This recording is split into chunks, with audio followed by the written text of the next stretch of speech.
सो hello वियर्सियंस, welcome on virtual learning with Anand जैसा।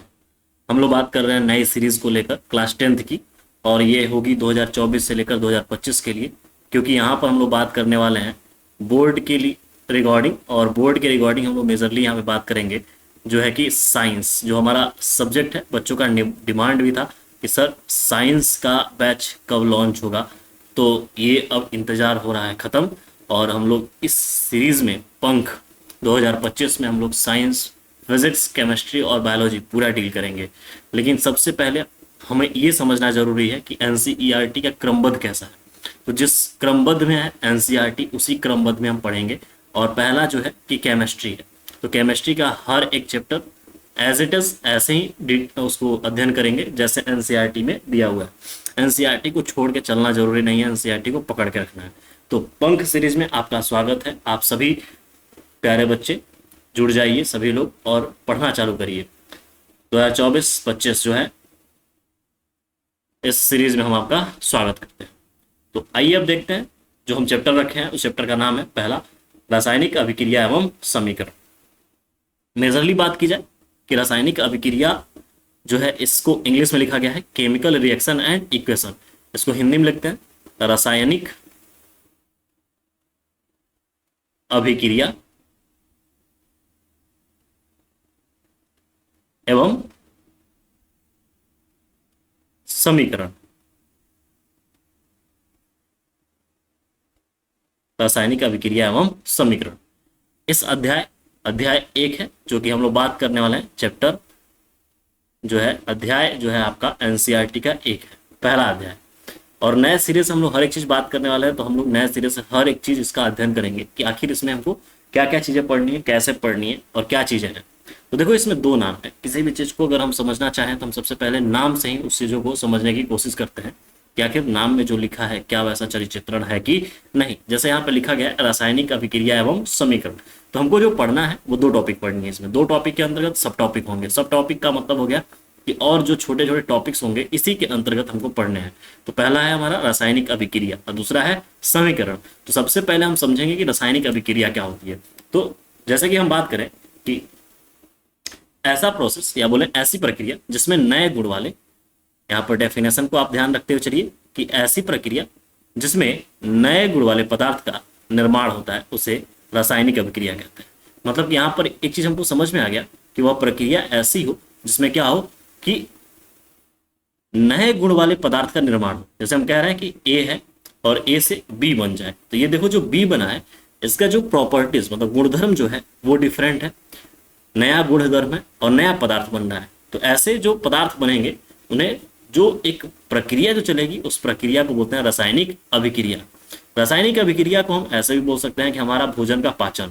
जैसे हम कहें कि भोजन का पाचन एक रासायनिक अभिक्रिया है। क्यों? क्योंकि भैया हम जो खा रहे हैं उसको पाचन करके उसमें एनर्जी में कन्वर्ट कर रहे हैं। तो हम जो लिए हैं, जो इनटेक किए हैं, वो एज अ हमारा अभिकारक है। आगे हम पढ़ेंगे कि आखिर हम ले क्या रहे हैं। तो जो हम लिए हैं और जो हमें मिला है उससे वो नया फॉर्म है, नया रूप है, पदार्थ का नया गुण है। उस गुणों में निर्मित होकर हमको वो चीज मिला है। तो मतलब हम जो ले रहे हैं और जो हम जो पहले जो फॉर्म में खाए हैं वो, और जो हमारी बॉडी में एब्जॉर्ब हुई है वो अंतर है। अर्थात यह क्या है? रासायनिक अभिक्रिया है। तो भोजन का पाचन एक रासायनिक अभिक्रिया है, श्वसन भी रासायनिक अभिक्रिया है, लोहे पर जंग लगना एक रासायनिक अभिक्रिया है। ठीक है, मैग्नीशियम फीते का जलना ये भी एक रासायनिक अभिक्रिया है। आपने देखा होगा दूध से दही बनना, जब दूध से दही बनता है तो ये भी बेटा क्या है? रासायनिक अभिक्रिया है।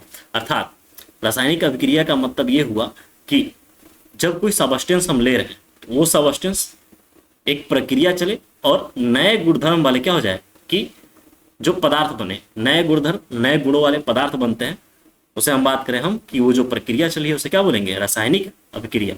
अब रासायनिक अभिक्रिया की पहचान कैसे करेंगे? तो रासायनिक अभिक्रिया कुछ चीजें परिवर्तित कर देती है। जैसे हम कहें कि पदार्थ की स्थिति में परिवर्तन ला देती है, पदार्थ का रंग बदलता है, गर्मी का विकास, मतलब कि अगर हम बोले कि जो वहां पर जो उष्मा हीट निकली है उसमें होता है, और वहां पर गर्मी का अवशोषण हुआ है, और यहाँ पर देखो गैसों का विकास हुआ है, गैसों का निकलना हुआ है।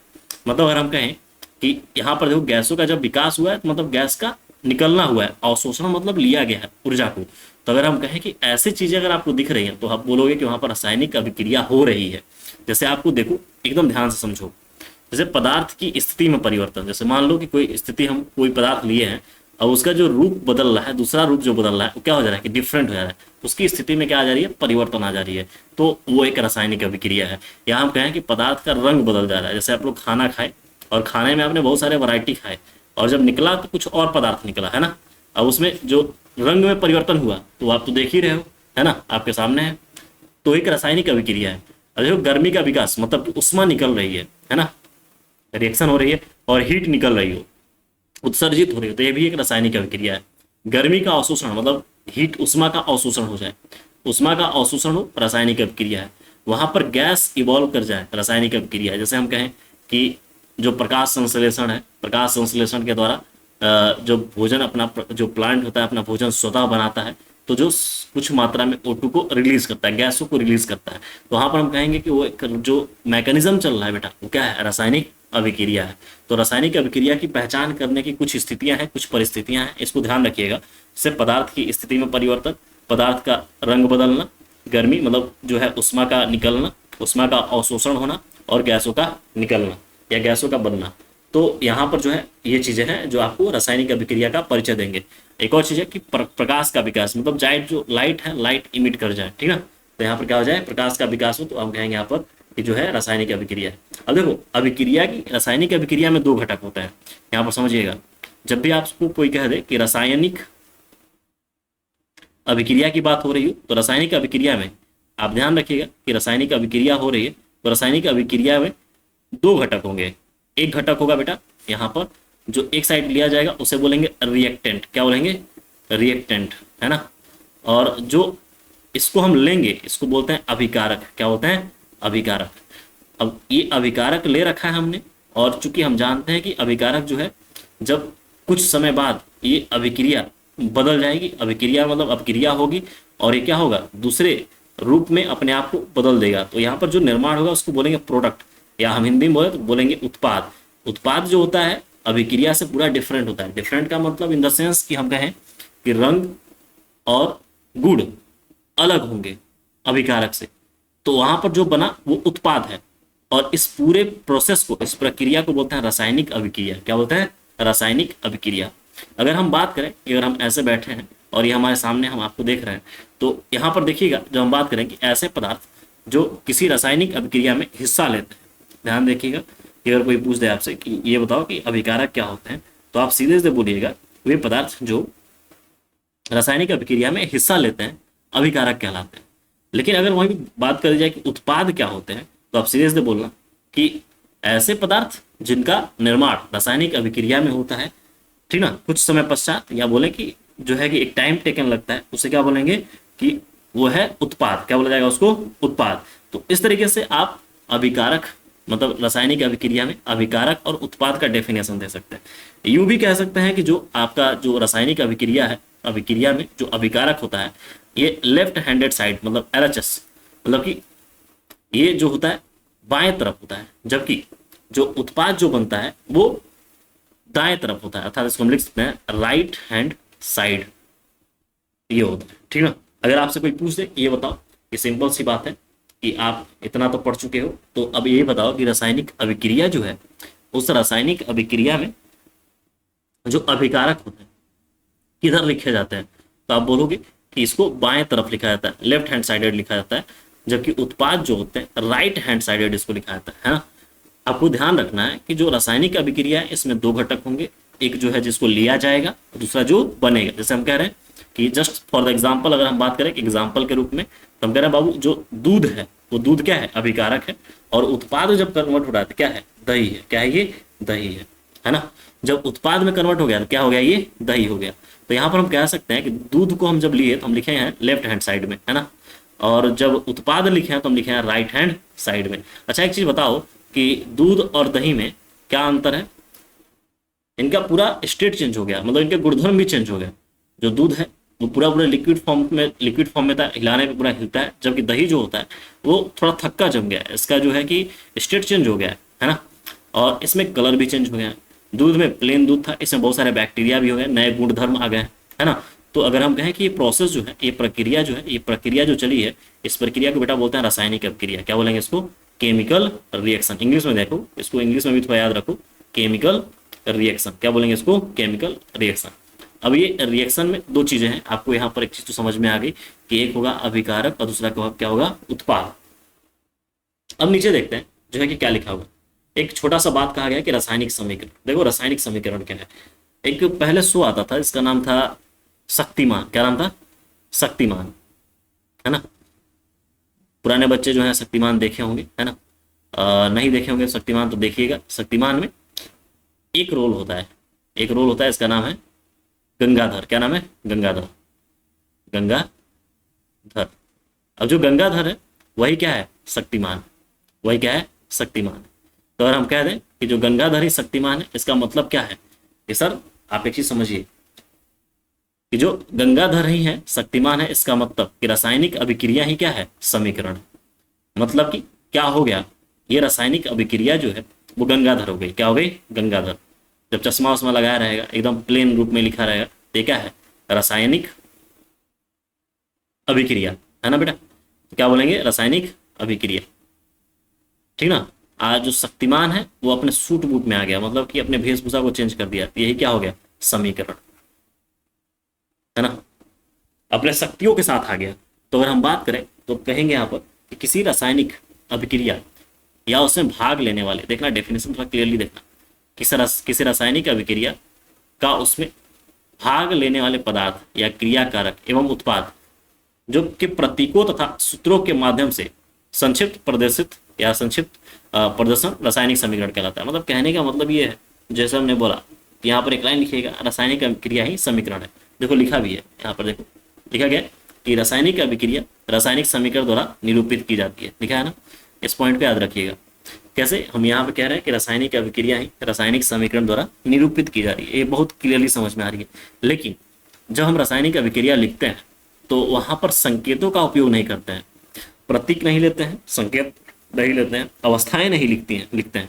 लेकिन जब रासायनिक समीकरण लिखते हैं बाबू, तो रासायनिक समीकरण लिखते वक्त हमको क्या करना होता है कि उसका जो है प्रतीक का जो है उपयोग करना होता है, और साथ में साथ उसकी अवस्थाएं। जैसे मान लो फॉर द एग्जाम्पल हम कह सकते हैं कि देखो, अगर हम बात करें कि एक एग्जाम्पल लेके, और एग्जाम्पल मेरा प्यारा सा है जिसको हम बोल रहे हैं कि जिंक। क्या लिखेंगे? जिंक प्लस, है ना, सल्फ्यूरिक एसिड। क्या ले लें? Sulphuric acid. जिंक की क्रिया हमने सल्फ्यूरिक एसिड से करा दी। अब जैसे ही हम जिंक की अभिक्रिया सल्फ्यूरिक एसिड से कराएंगे तो उत्पाद में बनता है बाबू जिंक सल्फेट, और साथ में जो एक और चीज बनता है जिसको बोलते हैं हाइड्रोजन गैस। क्या बोलेंगे? Hydrogen gas. तो ये तो हमने लिखा है, और ये जो लिखा है क्या है? रासायनिक अभिक्रिया। देखो ये जिंक और जो सल्फ्यूरिक एसिड है, जो जिंक है और यहां पर सल्फ्यूरिक एसिड है, ये क्या है बाबू? ये रिएक्टेंट है। इसे क्या लिखेंगे? अभिकारक। क्या लिखेंगे बाबू? अभिकारक। और इसको लिखे हमने लेफ्ट हैंड साइडेड में, है ना। और इधर जो बना ये क्या है? उत्पाद है ना। और इसको किधर लिखा? राइट हैंड साइड में। अब देखो जो ऐसे हम लिखे हैं तो यहां पर किसी के प्रतीकों का उपयोग नहीं किए हैं, और अगर प्रतीकों का उपयोग नहीं किया तो एक रासायनिक समीकरण बोली जा रही है, लेकिन रासायनिक अभिक्रिया बोली जाएगी। लेकिन अगर हम इसके प्रतीक का उपयोग कर देंगे तो इसे ही हम क्या बोलेंगे? रासायनिक समीकरण। जैसे हम बोल रहे हैं जिंक को Zn से प्रदर्शित करते हैं, और सल्फ्यूरिक एसिड को H2SO4। क्या लिखता हूं? H2SO4, H2SO4। अब जैसे ही रिएक्ट करा दिए, जैसे ही इसको रिएक्ट करा, तो यहां पर बन गया वो जिंक सल्फेट ZnSO4, और साथ में निकल गया H2 गैस, है ना। अब देखो यहां पर क्या हुआ कि जो अभिकारक, जो रासायनिक अभिक्रिया थी, उसमें कहीं भी प्रतीक का उपयोग नहीं किए थे, और जैसे ही प्रतीक का उपयोग कर दिए तो यही क्या कहलाती है बाबू? समीकरण। क्या कहलाती है? समीकरण। ठीक है। इस समीकरण को बोलते हैं केमिकल इक्वेशन। क्या बोलते हैं? केमिकल इक्वेशन या रासायनिक समीकरण। जबकि इसको क्या बोलते हैं? शब्द समीकरण या बोलते हैं वर्ड इक्वेशन। क्या बोलते हैं? Word equation. या इसी को बोल सकते हैं हम रासायनिक अभिक्रिया। जब शब्दों में लिखी जाए तो रासायनिक अभिक्रिया, और जैसे ही उसके संकेतों का और साथ में साथ जो है कि उनके जो जिस स्टेट में है, चाहे वो सॉलिड है, आप जानते हो कि किसी पदार्थ की मुख्यतः 3 अवस्था है, जो है ठोस, द्रव और गैस। एक और होता है, इसको बोलते हैं एक्वस स्टेट। अच्छा, ये जो तीर है, इस तीर का मतलब क्या है? इस तीर पर हम लोग लिख सकते हैं ताप, दाब, कैटलिस्ट। क्या लिख देंगे? कैटलिस्ट, है ना। अब लिखा भी गया है कि रासायनिक समीकरण में तत्वों के प्रतीक या अभिकारक और उत्पादों के रासायनिक सूत्र उनकी भौतिक अवस्था के साथ लिखे जाते हैं। तो अगर भौतिक अवस्था के साथ लिखे गए हैं तो ध्यान रखिएगा बाबू, जब भौतिक अवस्था के साथ लिखे जाएंगे, भौतिक अवस्था मतलब उसकी अवस्थाएं जिस स्टेट में शो कर रहा है, वो सॉलिड है तो सॉलिड के साथ लिखेंगे, लिक्विड है तो लिक्विड के साथ लिख देंगे, और जो है गैस है तो गैसेस स्टेट में उसके पीछे लिखे हैं। जैसे यहाँ पे लिखो H2 गैस लिखे हुए हैं ना, ऐसे अवस्थाओं को रिप्रेजेंट कर देंगे तो वो क्या कहलाएगा? रासायनिक समीकरण। जो तीर है, ध्यान रखिएगा, इस तीर पर कैटलिस्ट को लिखते हैं, ताप और दाब को रिप्रेजेंट करते हैं, यहाँ पर उनका स्थान होता है। ठीक है, तो इस प्रकार हमने आज देखा बाबू कि रासायनिक अभिक्रिया क्या होती है और रासायनिक समीकरण क्या होती है। तो ये कुछ मेजरली आज देखा जाए तो ये हमने आज इस टॉपिक पे बात किया, जबकि हम लोग कल बात करेंगे नेक्स्ट लेक्चर में, जो है कि हम बात करने वाले हैं वो है रासायनिक समीकरण को संतुलित करने की विधि। अब हम लोग कल जो है फिर से मिलेंगे और देखेंगे कि रासायनिक अभिक्रिया को कैसे संतुलित किया जा सकता है या रासायनिक समीकरण को संतुलित कैसे करेंगे। ठीक है, तो मिलते हैं नेक्स्ट एपिसोड में। तो आज के लिए इतना ही। So thank you very much.